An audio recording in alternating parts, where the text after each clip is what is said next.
The magical object that dictates fate, that is creation, the world was created from the cauldron, belonged to the Asteri. And cauldrons are known for, yes, for spells, but also for soup. Further, what did Feyre cook Rhys when they accepted the mating bond, but soup? Hi bookish besties! I'm so excited to be diving into all of these Sarah J Maas universe theories with you guys. As we know, Sarah J Maas has 3 upcoming unnamed, currently as I'm recording this in the beginning of 2026, unnamed projects being announced. I have a theory I want to talk about, and I lovingly call this theory the good soup theory. I did get inspiration from this from a TikToker a while ago. I cannot find their username, so I'm gonna continue the search because it's lost on my FYP. I saw this like 8 months ago, so I want to give them credit because the inspiration of this theory did come from them. So I want to give credit where credit is due. But I did want to give a warning: if you have not read A Court of Thorn and Roses, Crescent City, or Throne of Glass by Sarah J Maas, maybe pause this video, maybe save it for later, and come back when you're up to date, because the last thing I want to do is spoil anything that happens in those books. Okay? And without further ado, get your comfy bevy of choice, get your cozy blanket, and let's get started. Okay, so good soup theory. What a theory name, actually. It's kind of wild, and I know, but there's a reason to it. So, Crescent City. We'll start there. The Crescent City lore, as we know, the Asteri essentially ate the magical beings. Like, they consumed the magic, and that is what fed them. They fed off of the Firstlight and the Last Light, so they consumed the magic in their world. So the Firstlight, when our immortals went through the drop process, and then at the end of their immortal life, their life force was consumed. And that is how the Asteri really ruled everything and became the Asteri. We also know that the Asteri did go to Prythian in the ACOTAR world, and they are known there as the Daglan. We also know that Prythian is really the only world that was able to kick out the Daglan. They were able to overpower them and send them somewhere else. But what was left by the Daglan? The Cauldron. The magical object that dictates fate, that is creation, the world was created from the Cauldron, belonged to the Asteri. And cauldrons are known for, yes, for spells, but also for soups. Further, what did Feyre cook Rhys when they accepted the mating bond, but soup? I promise I'm getting somewhere. Stay with me, please. What is a cauldron if not a big bowl of soup? Taking a couple steps back, what we know about mates is mates are predetermined. In Prythian, they're predetermined by the cauldron to be your perfect match. But it's also stated that some mates necessarily weren't great for each other. Look at Rhys's mom and dad. They were mates, but they weren't necessarily perfect for each other. And it can be inferred about a bunch of other mates as well.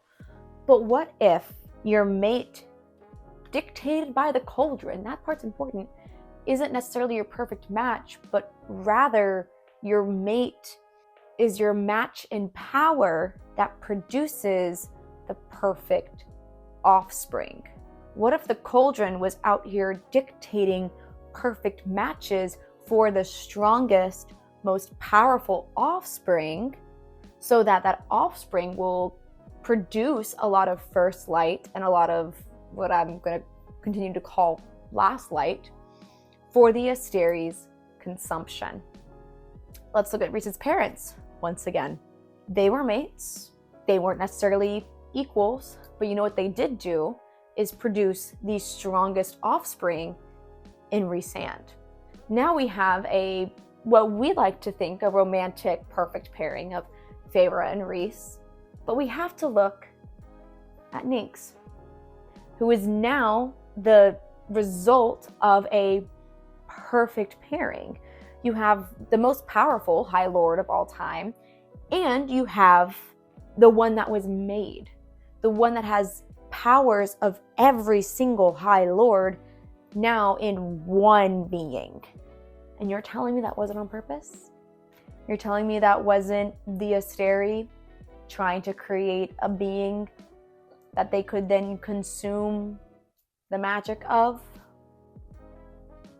So if the Cauldron is not finding your perfect match, but your perfect mate, so the Asteri can feed off that Firstlight and continue to feed off stronger and stronger and stronger and stronger offspring of these mates.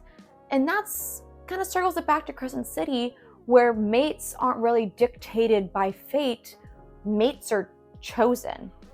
But it should also be said that the Asteri has been feeding off of the beings of Crescent City's universe for a long ass time.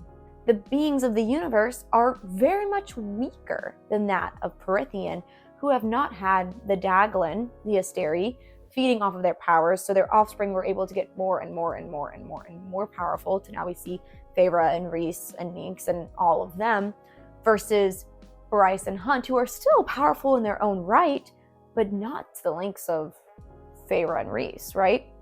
Mates are chosen in the Crescent City universe because there is no divine Asteri creating these matches to produce the strongest offspring.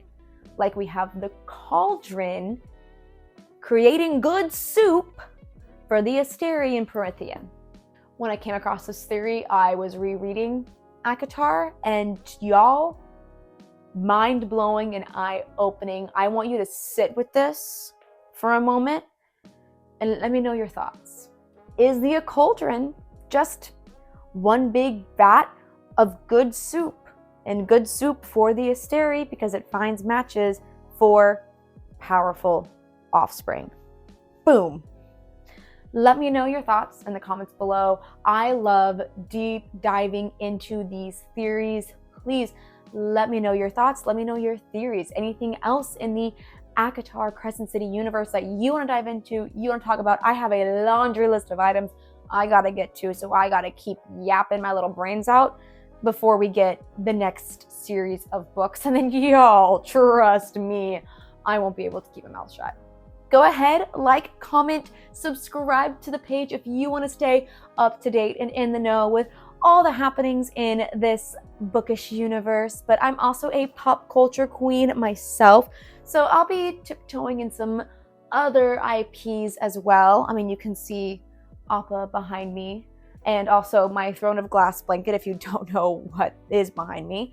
I'm a lover of all things pop culture, nerdy and geeky, and I'm a yapper, so stay tuned for some treats, and I will see you guys later. And in the meantime, you know the drill. Happy reading, y'all.